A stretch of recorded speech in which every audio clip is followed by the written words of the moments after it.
Look at St. John chapter 6 right quick. Look at verse 63. It is the spirit that what? Quicken, that gives life, that brings alive, that come alive. It's the life giver. The flesh, what? Prophets what? It is the spirit. It is the spirit that produces life. It is the spirit that can cause what is dead to come alive. It is the spirit that can bring life into something. It is the spirit that can recreate life. It is the spirit that can redo something. It is the spirit that can bring something alive. It's the spirit that can bring something into existence that's not there. It's the spirit. It's the spirit. It's the spirit. The flesh profit nothing. So why should I lean to my flesh? Why should I let my flesh rule? Why should I let my flesh be in control? I should start taking real good note that anytime my flesh is rising up and trying to get in control, it's trying to bring me to a place of no profit. My flesh is trying to discount or cancel out something God is doing. Jesus is letting them know that the flesh profit, there is no profit in the flesh. Now, before you and I got born again, there was profit in the flesh. Boy, Lady Stevenson could cuss. Man, boy, she could cuss, and she had the right syllables with it too. I mean, boy, when she cussed, she was like a professional. She got it from her mom because my mammy will cuss you, and you be like, dog, say it again. You can't even get mad because she done cuss you, and it sounds so good. Now, Lady Stevenson was good with the knife too.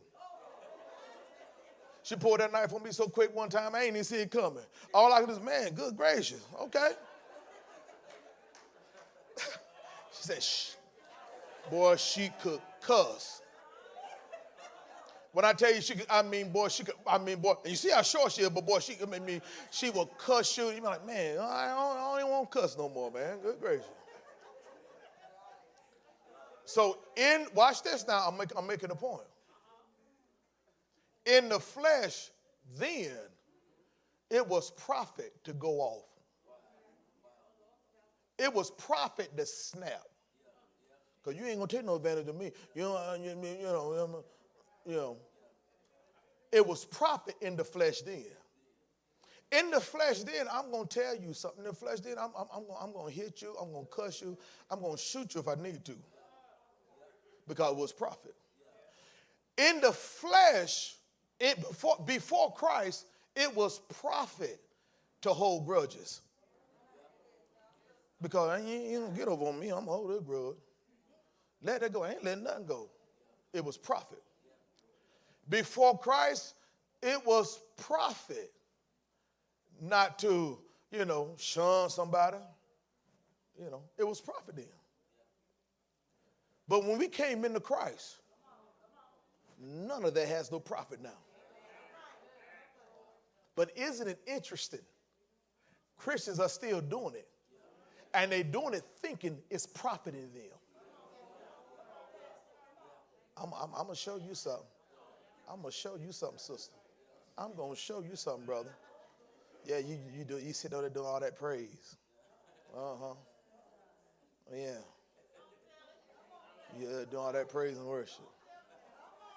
Mm-hmm. Don't even speak to me. Hey. Now, you ain't praising God. You just did that because you didn't want to speak back. And you saying there's profit. But this new life in the kingdom, whatever I choose is going to produce the life it is. When I choose to do things that caters to the flesh, I'm only going to receive fleshly things that has no profit. When I choose to do the things that produces the spirit, which produces life, then I can expect life-giving things to be added to my life. Choose life, choose life, choose life. Choose the thing that's going to produce the life. It is the spirit that quickens. The flesh profited nothing. But notice, Jesus now began to bring it down what it is. The words I speak unto you, they are spirit and they are life. No, words are just sound. I'm just saying, no, you ain't just saying. Your words is producing something. While you going to bed at night, those words you spoke during the day is working. While you sitting in church right here, right now, the words that you spoke this morning are working. The words you spoke last night are working. Jesus said, the words I speak unto you, they are spirit and they are life. They're going to produce the life that God gives them.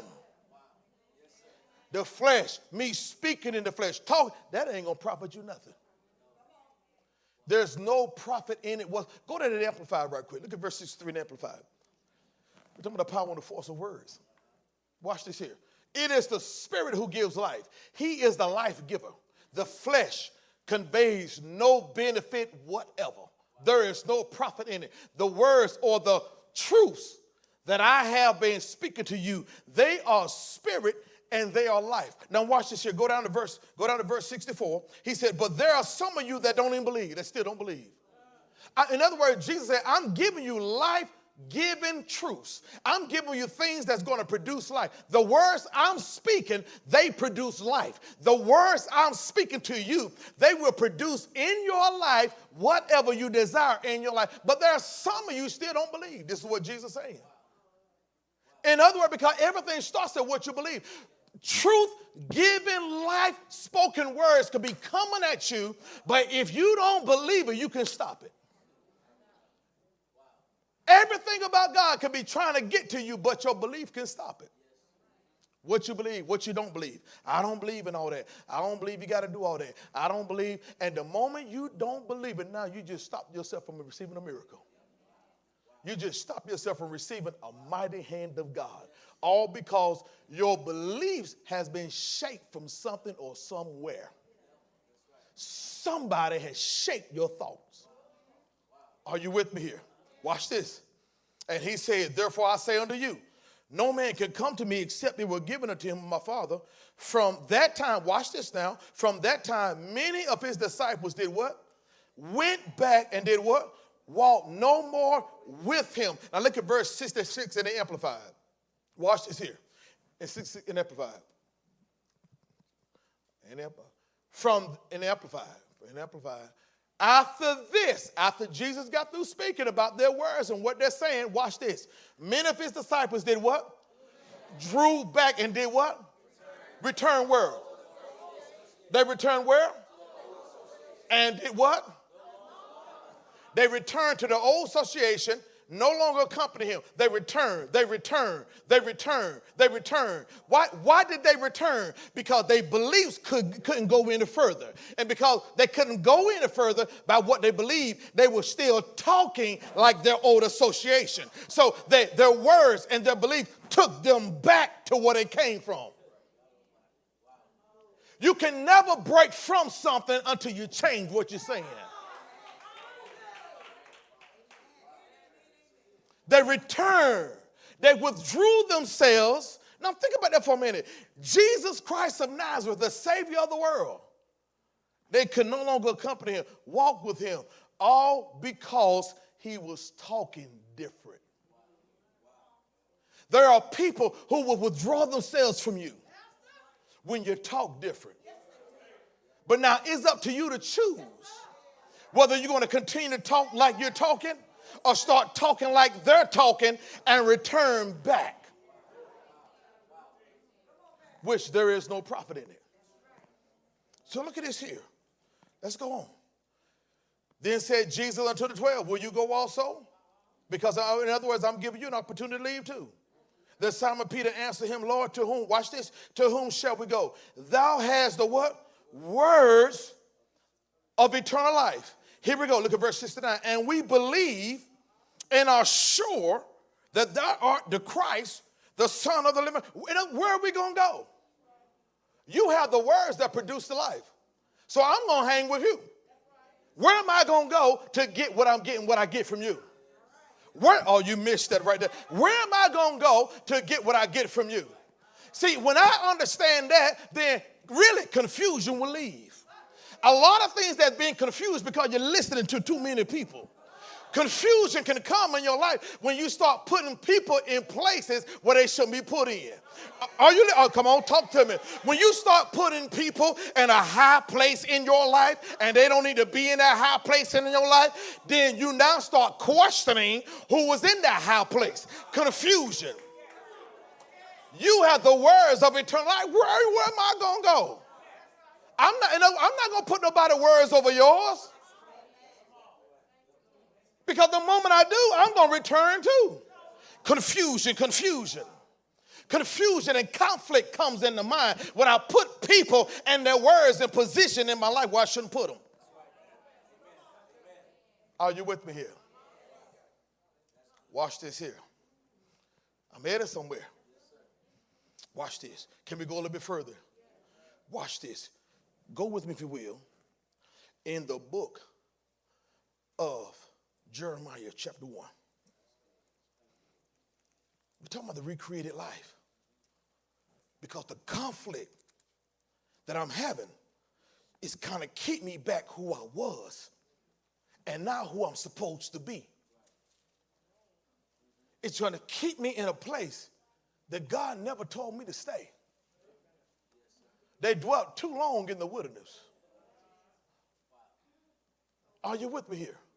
A 40-day journey was never supposed to be. They kept dwelling around the same mountain because they weren't willing to change what they needed to change to take their journey. Are you with me here this morning? Look at Jeremiah chapter 1. We're talking about the power and the force of words.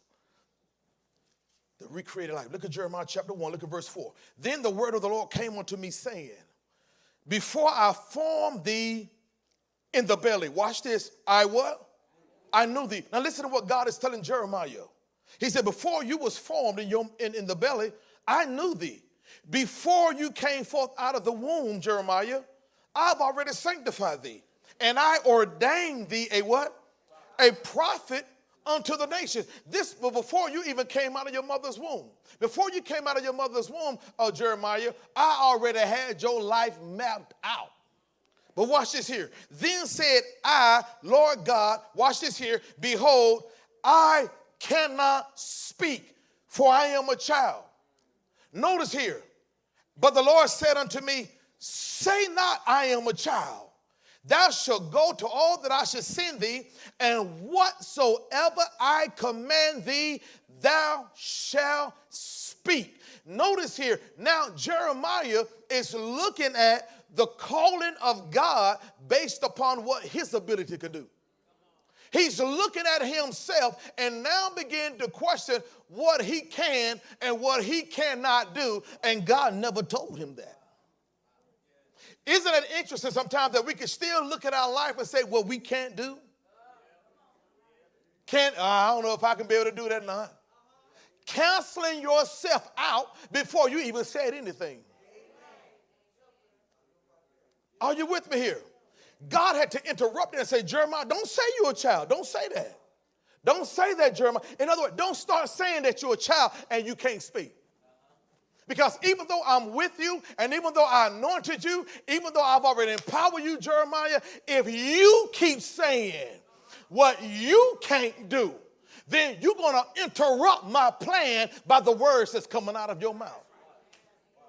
Say not, all what I send to you, every place that I'm going to send you, Jeremiah, then whatever I command you, that's what you speak. That's what you speak. Every mountain that come into your life, Jeremiah, I'm going to tell you what to say to it.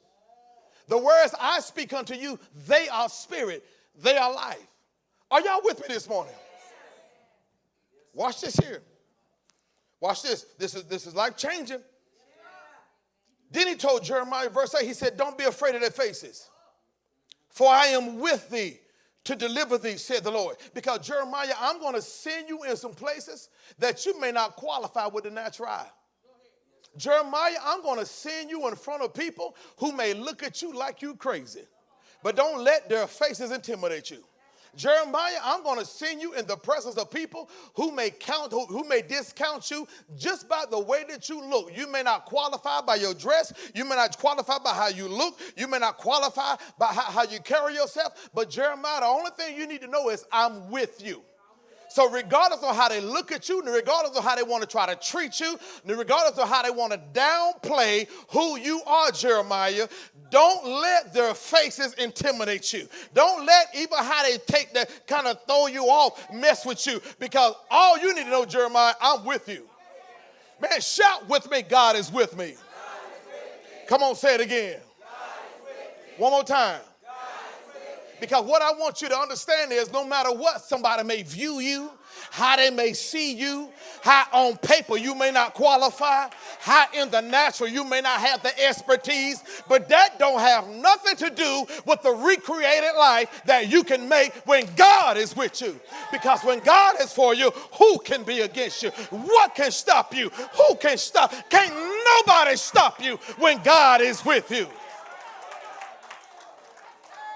Oh, man. Hallelujah. Hallelujah. Hallelujah. That's why I'm preaching to you this morning, because we're about to raise up life changers.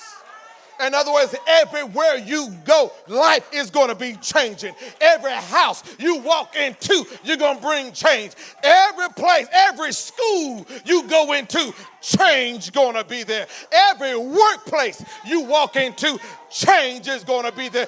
Every neighborhood, I don't care what they selling, what they doing, when you walk out their house, all the demons in hell on your street going to start running because you are the life changer.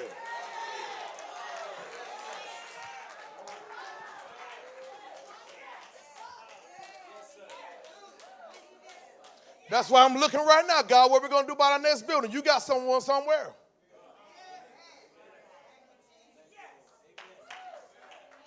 I've been going about something the wrong way. It ain't based upon people. It ain't based upon what somebody's doing. It ain't based upon your giving. It's based solely on the words that's coming out of me and this woman's mouth.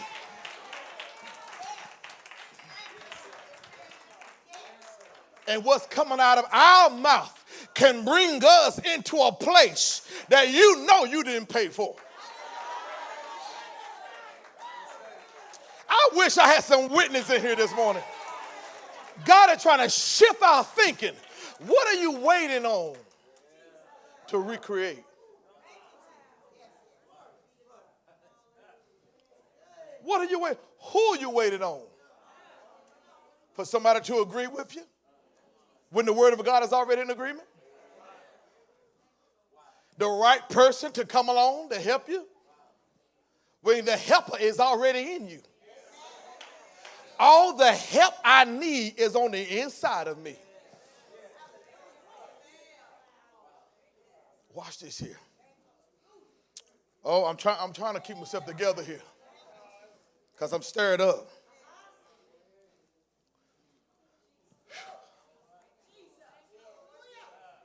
That's why your right now praise has got to become important. That's why that song stirred me up. Because you got to know how to praise when things look crazy. You got to know how to push past your emotions. You got to know how to push past feelings. What he said, what she said, how they done me, what been done. No, I can't let any of that interrupt what God is bringing in my life. Because I understand death and life is in the power of my tongue. And I'm choosing to live. I'm choosing to be happy. I'm choosing to be excited. I'm choosing to have an awesome time every time I come to church, every time I come in the presence of God, every time I come here on Sunday, every time I come here on Wednesday. I'm looking to have a glorious time. So when you start talking negative, you can't be around me. You know, because no, because I'm going to have me at a wholesome time. I'm going to hear the praise and worship. They're going to be anointed. I'm going to hear the music ministry. They're going to be anointed. And you know I'm men of God, been in God's presence. So I know a word going to come that's going to take me to a greater place of glory. Now, if you want to sit around and talk about what's not happening and how this looking, then you do that all by yourself. Because I realize death and life both is in the power of my tongue. If I'm going to have life, life got to be in my mouth. And I can't keep letting death go in my ears. Who have you leaned your ear to that's killing your dreams and passions and desires? Who have you leaned your soul to? Who is using your soul as a garbage can and dumping all kind of junk in it?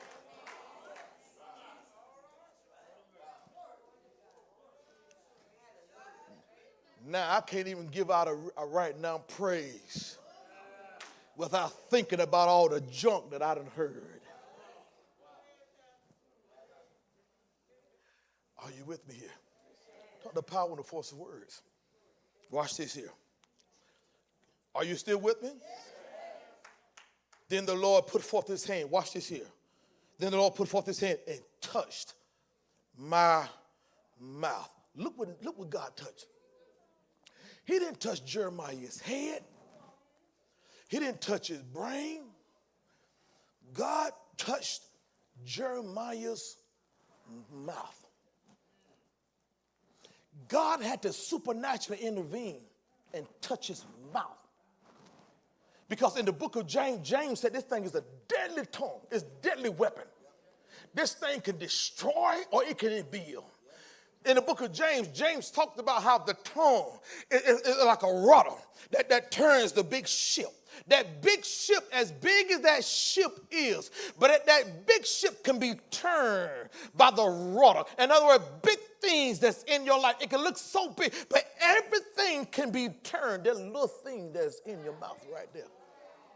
So God said, I got to touch Jeremiah's mouth. I got to put my words in his mouth. Because if I don't put my words in his mouth, all that I send you to speak, you won't do it. But see, here we are, the New Testament.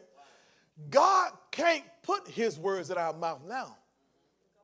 We have to put his words in our mouth. Because it's now up to us to recreate our life. But in order to recreate our life, we got to use his words in our mouth to do it. God told Joshua, he said, matter of fact, let's just look at that real quick. Go to Joshua chapter 1. And we're going to come back and look at Joshua chapter 1. I have such an influx of revelation on this, what I'm talking to you about right now. Look at Joshua chapter 1. Look at verse 3. No, look at verse 2. Joshua chapter 1, look at verse 2. Moses, my servant, is dead. Now, therefore, arise. Arise, Joshua. You've been mourning, but it's time for you to get up now. It's time for you to arise. It's time for you to change your posture. It's time for you to change your position. I know something. I know what you're going through, Joshua, concerning Moses, but Moses is dead. He's dead now.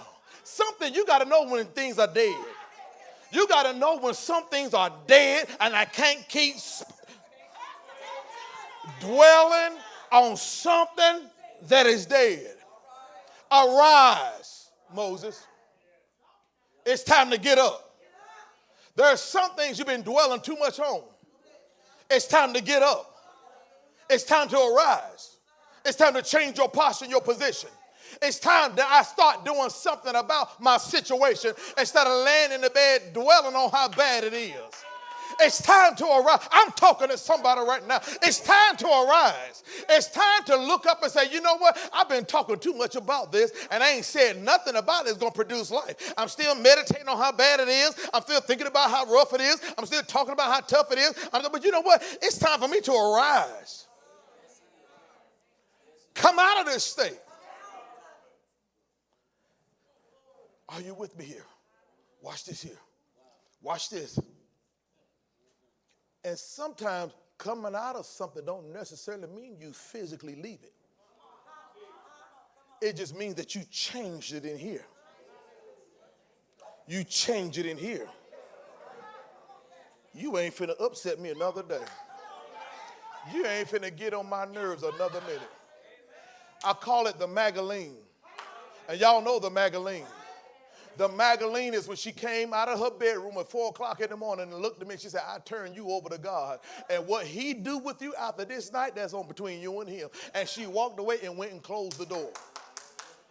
Some things you need to close the door on. In other words, stop coming back out visiting it. Stop coming back talking about it. Stop coming back out entertaining it. Stop letting it eat you and you eat it. Stop letting it dwell on you. Stop taking it to bed. Stop getting up with it. Stop talking about it. Stop carrying it to people who will listen. Because sometimes we talk too much. We carry stuff to everybody who will listen. Why are you carrying things to people who will listen? Why are you dumping your life on people who can't even help you have a better life themselves? No, the only one that can produce the life that I need to produce is this word. And I need to go into the word of the God. And like I told you last Sunday, look at the mirror of the word and let the mirror talk to me. Why are you waiting to get encouraged by somebody who's not encouraged themselves? You're looking for somebody to build you who ain't built. And you're wondering why you're discouraged. You're wondering why you feel like I can't make it another day. Look what you're around. Look what you're listening to. You're feeding on what can't feed you.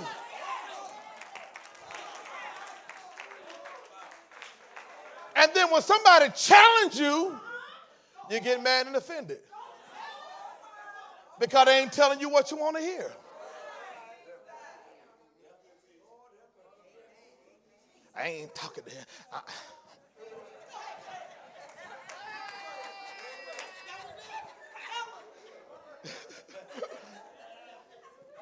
No, that's what you need to hear. Because you need somebody to challenge you to come out of that pity party. You need somebody to challenge you because if you keep talking like that, keep thinking like that, keep acting like that, you're going to keep getting the same thing. And if you're going to keep doing it, that's your choice. Because he said choose life. But I can't let you pull me in what you're doing when I'm choosing to live life. I'm choosing to live. I'm choosing to have a good life. I'm choosing to have a fruitful life. Now, but if you still choosing,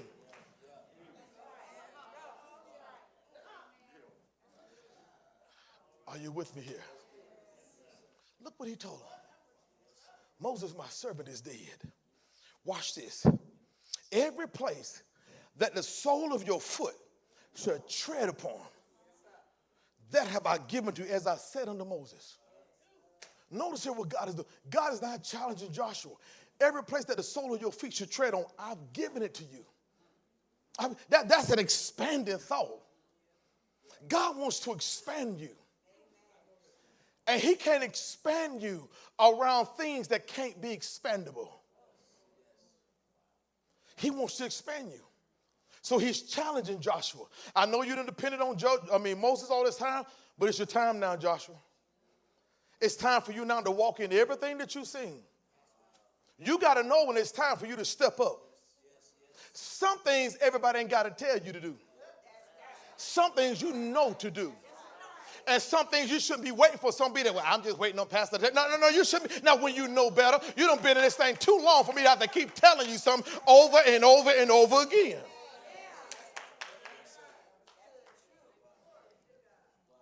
Are you with me here? Watch this. From the wilderness. Let's jump on verse 5. There shall not any man be able to stand before thee all the days of your life, Joshua. Watch this. As I was with Moses, so will I be with thee. I will not fail thee, Moses, nor will I forsake thee. I ain't going to fail you, Moses. I'm not going to forsake you. But then he told Joshua something here that we got to grab as we move on today. He told Joshua, I've given you all this land, but Joshua, there's one thing you're going to have to do. You're going to have to be strong. Joshua, you're going to have to be strong, and you're going to have some what? Good courage. For unto this people shall I divide for an inheritance of the land, which I swore unto their fathers to give them. Only be thou strong. And what? Very courageous. Joshua, you're going to have to be very strong now and very courageous. Because Joshua, you're going to encounter some things and some people that's going to cause you to question you. But you got to know from the very beginning, Joshua, that as I was with Moses, so shall I be with you. Joshua, there are times it may not feel like I'm with you. Joshua, there are times it may not even look like I'm with you. And those are the times, Joshua, where you're going to have to depend on the strength and the courage that I've already put in you. Don't look to the left. Don't look to the right. Don't look to all around you. Joshua, when you face those giants, you're going to have some strength and courage. Because you might seem like you by yourself, Joshua, where you standing in the face of Goliath. But those Goliath is not stronger than you. Then he had to turn around later and use David as an illustration to show you and I don't care how big those giants are. And what's so awesome about this, what I love, David, the men who was out there to fight the Goliath, they hid behind the bushes.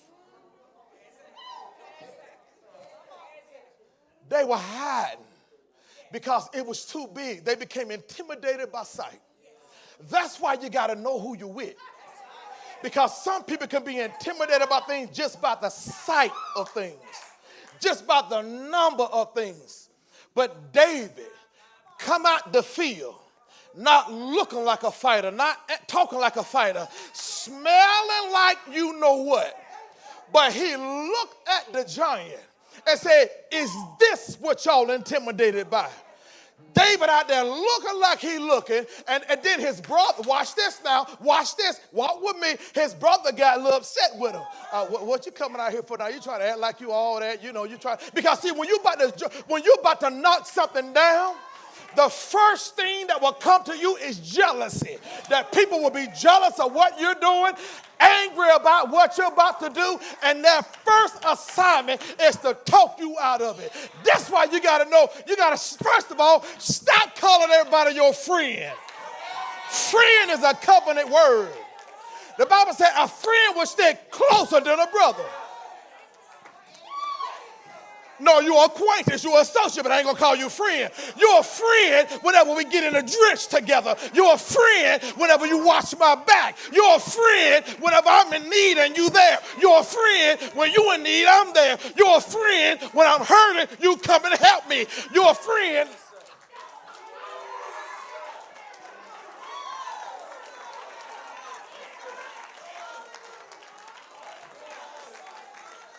So now David come out, and he looked at that giant, and listen to what David said.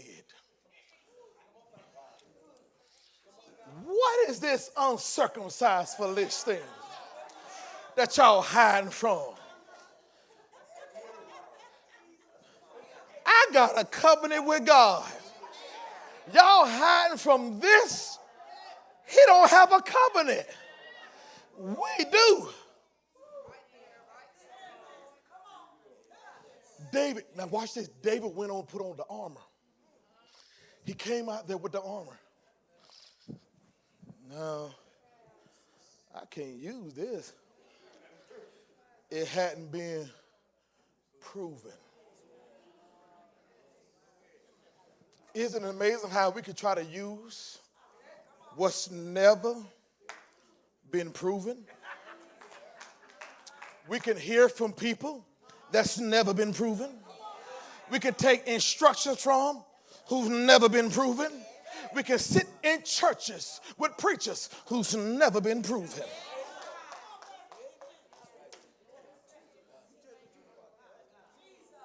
What is this uncircumcised Philistine?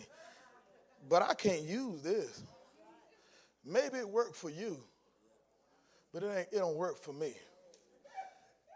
Watch this. David said, let me get what I know. I'm trying to show you how to recreate a life. Because you don't have to do what somebody else is doing. You don't have to try to act like somebody else. You ain't got to try to mimic somebody else. All you got to do is use the stones that you have. What has always worked will work again. If you are praising like a Mary Thomas, then you go ahead and praise. I seen this brother jump up and spin around in a small pew like this. Then guess what? If that worked for him, you keep on spinning and you keep on spinning. Are you listening to me? Lady Stevenson, she ain't much of a talker, but when she in the presence of God, them tears begin to roll. Are you listening to me? But I don't try to tell her, well, you need to praise God. You need to be, no. When her tears is her stone. Minister, I gotta jump. I start stomping in a minute, and then she'll take the fan and she do this right here. That's her stone. Leave her alone while she's throwing her stone.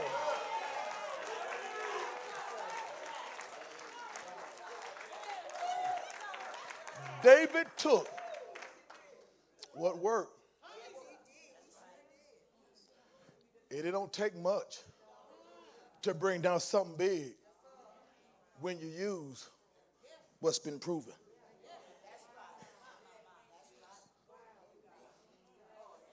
I've been proven. That's why sometimes I get loud and I come and I preach in your face. And I'm not throwing them stones. I'm not trying to be mean, but it's been proven. And I know if you take what's coming out of my mouth, it will work. Because it'll work for whosoever shall say unto this mountain, be thou removed and be thou cast into the sea. He took that stone.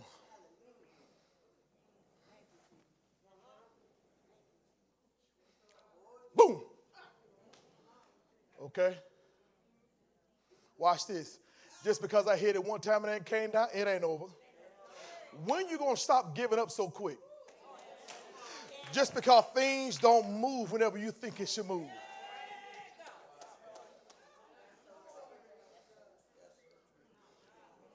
I don't need much.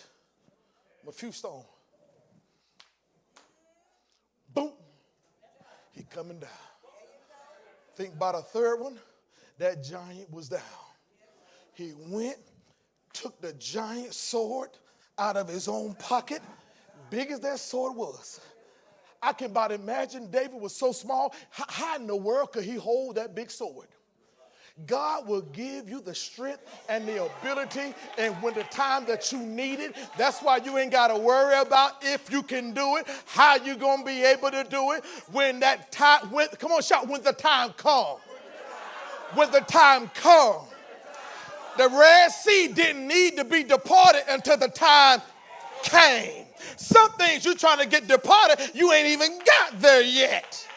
You're waiting for it, but God said, no, I need for you to go to the depth of the sea and put your feet in it, Moses. When you put your foot in it, then it's going to depart. But you're waiting on the side saying, it ain't happy yet.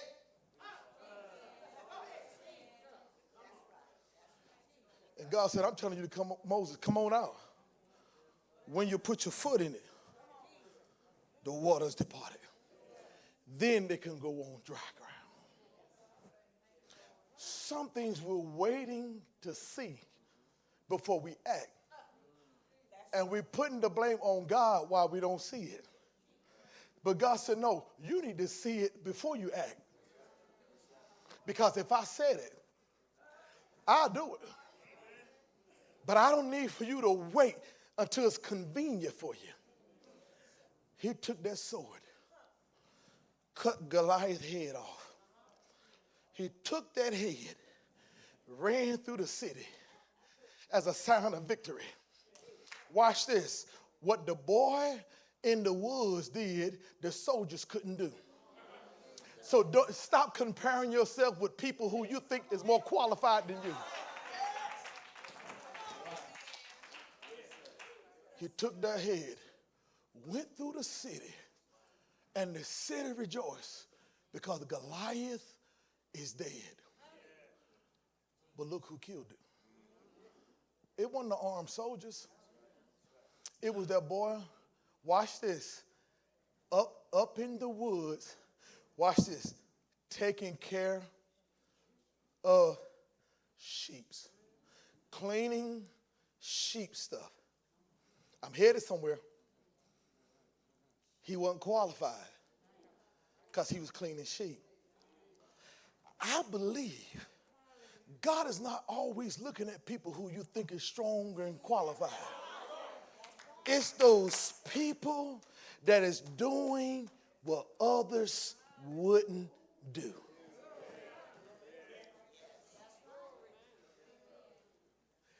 Those are the ones sometimes get looked down on because you ain't doing what the others are doing.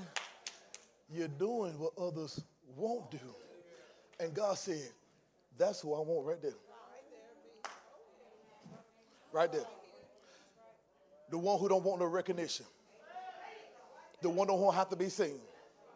The one who will walk behind pastor and first lady and don't mind doing it at all. Talk about them, criticize them. The person who's cleaning the bathroom. That's who I want right there. The person who's sweeping the floor. The person who's vacuuming the floor. That's who I want right there. The person who's washing the car. The person who's cooking the eggs for pastor and first lady. Right. I ain't cooking nobody no eggs. But God said, that's who I want right there. Right there. The person who's willing to do what others won't do. It's something about those people who get developed in a character that others don't get developed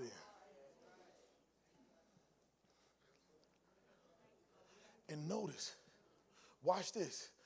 A lot of people don't want to do what's not being noticed. They want to do what's noticed. Are you with me? And God said, no, I don't need that. Because what you do in the dark, it'll come to the light. What you do in secret places, it'll bring you to the forefront. Are you with me here? Watch this here. Watch this here.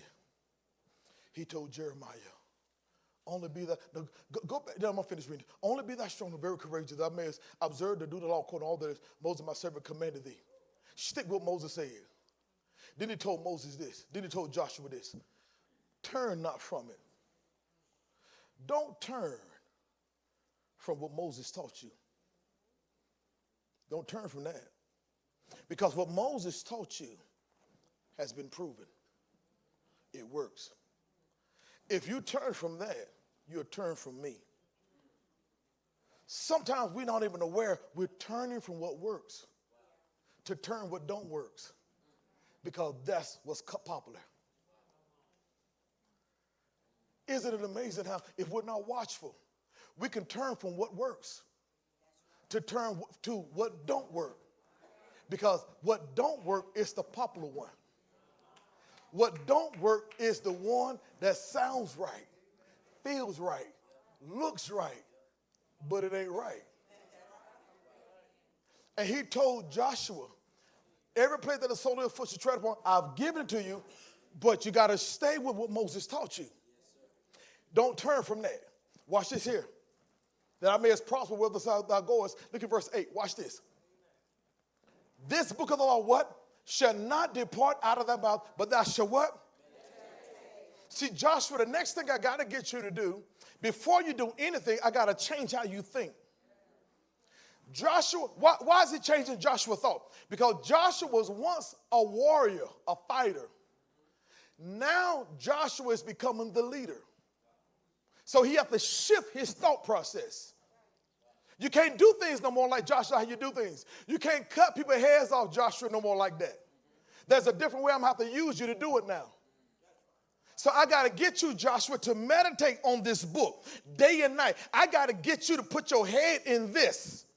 I got to get you to remind yourself what Moses has done. I got to get you to do what Moses has done. Moses stuck to the book. Joshua, I got to get you to meditate on this day and night. And Joshua, once you meditate on this word, to meditate means to ponder, to think on, to carry it over and over in your mind, to let it just roll over. You know how like you be worrying about something? Oh, you missed that. I said like you be worrying about something? Because worry is another form of meditation, but in the negative. He said, Joshua, you meditate upon this day and night. But then notice now what he tells Joshua. I'm about done. Watch this here. Notice what he tells Joshua. He said, according now that thou mayest observe to do, according to what is written. Joshua, you're not even going to be able to do what I'm telling you to do until you meditate on this word. This word, Joshua, Jesus said, the words I speak unto you, they are spirit, they are life. These words is what's going to give you the ability, Joshua, to do what I'm telling you to do. Some things, the reason why we feel like we get overwhelmed, sometimes we can't go another day because we're trying to handle things in our own might and our own strength. And you got to know when you come to the crossroad that you can't go no more. That I've done all that I can do, and the only way I'm going to be able to cross over this thing, the only way this thing will get better than me, I need the strength of God in me. I need the hand of the Lord to rest upon. I need God's intervention because it's proof I can't do it by myself. And Joshua, he's telling Joshua, the only way you're going to be able to do this, you got to meditate on day and night. Then he tells Joshua this, then thou shalt what? Make thy way prosperous. And then thou shalt have what? Joshua, your way is not going to be made until you meditate, get it in your thoughts, get it in your heart, and get it in your mouth. Even though I told you from the very beginning, I'm with you. I told you, every place that the sole of your foot should tread upon, I've given you. I told you, no man will be able to stand before you all the days of your life, Moses, as Joshua, as I was with Moses, so I'm going to be with you. I'm with you, Joshua. I'm there all the way. But until you meditate on it, until you get this thing on your mind, until you get this thing in your mouth, until you start letting this thing work in your life, even though I'm with you, like the Spirit was hovering over the earth, was without form and void, nothing happened until God spoke. God is with you. He empowered you. He anointed you. He already with you. The way has already been made. He said, but until you still speak, nothing is not going to happen. I'm waiting to usher you in. But I need you to say something. Go back to Jeremiah as we close. Jeremiah 1 and 10. Is this blessing anybody today? Jeremiah 1 and 10. Jeremiah. Go to verse 9. Verse 9. Watch this here. Then the Lord put his hand and touched my mouth. And the Lord said unto me, behold, I put my words in your mouth, Jeremiah. Go ahead, look at verse 10. Watch this here. Look at verse 10. See. Notice the next thing God told Joshua. I'll put my words in your mouth. Now, Joshua, you got to see this thing. You got to see it. David already saw that Goliath down before he slung the first stone. Abram, what do you see? Abram, look at the stars. If you can number them, so shall your seed be. I got it. See. I've given you the word, but now you got to see it. Because if you can't see it, you won't say it. And that's why he told Joshua, I got to get it in your mind. Meditate on it. Because I got to get you to get a mental picture of it. Get a picture of it here. And the more you can see it here, the more confidence it'll build in here for you to let it out here. But if there's still a conflict here, it's because some things hadn't been settled here. And he told Joshua, in order to settle some things, you got to first settle it in here. Every battle that you face, it can only be won and conquered when it starts here. I got to conquer it here. See, I have this day set thee over the nation. Watch this, over the kingdoms. To do what? To root out, to pull down, to destroy, to what? To do what? Build. In other words, Jeremiah, you already right now have the ability to do all that when you ain't did nothing yet. They sung it early because it's already in you. That's why I got to get you to change what mama and them said to you. How they treated you then. What daddy and them said to you back then. how you mistreated then. All what took place then. Because if I can't get that root out, it'll be hard for you to see who you are now. Redo, remake, recreate again. I was once mistreated. I was once isolated. I was once abandoned. But I'm not an abandoned child. My father left us. My mother left us. And they left us on the side of the street. But you know what? I got a father and a mother now. I was abused when I was a child. I was scorned. I was mistreated. They threw me out. They did all things happen to me. But you know what? I don't have to walk around as a victim anymore. I'm a victor now. I'm going to use all of that as a mission to help somebody else who in that state, to bring them out, because I'm not going to allow my pain in my past to disrupt my future, because I'm going to recreate this thing. Oh, no.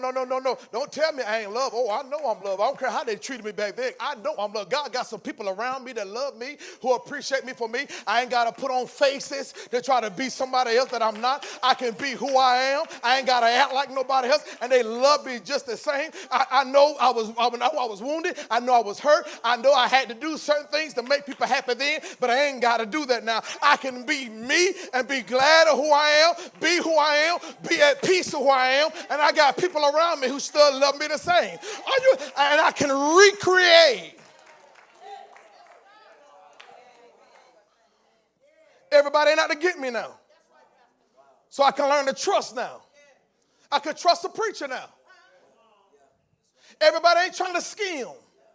Everybody ain't trying to scheme. Everybody ain't trying to manipulate. Everybody ain't trying to connive. Everybody ain't trying to use me. I can trust now. Because I know that God is with me. He ain't going to let nobody take abuse. He ain't going to let nobody take advantage of me. He ain't going to let nobody take my kindness for granted. He ain't going to let nobody abuse me, misuse me. Mess with me if you want to. Because at one time I had to protect myself.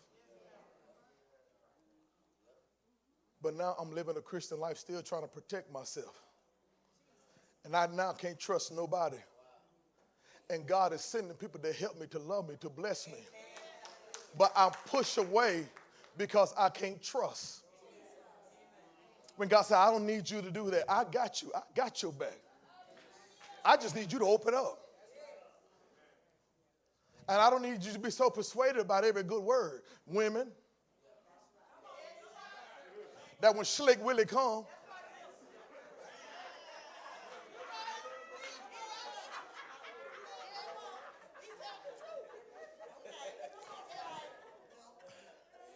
I do that to Lady Stevenson sometimes. She said, you need to get away from me all that mess. Slick Willie. Slick Willie.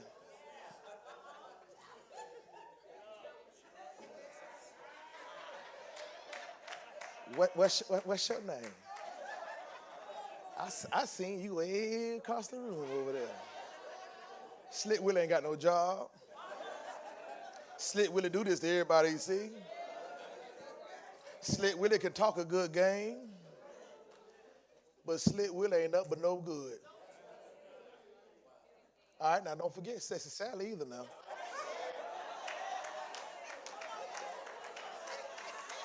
Because Sassy Sally, boy, she walk.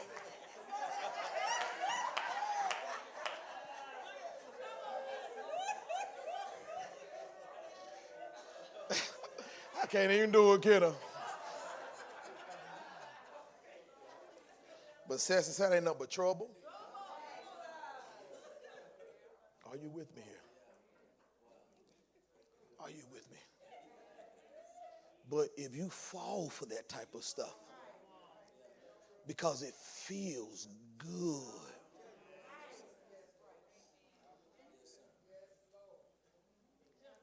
you never have to let what you're lacking make you so vulnerable to anything.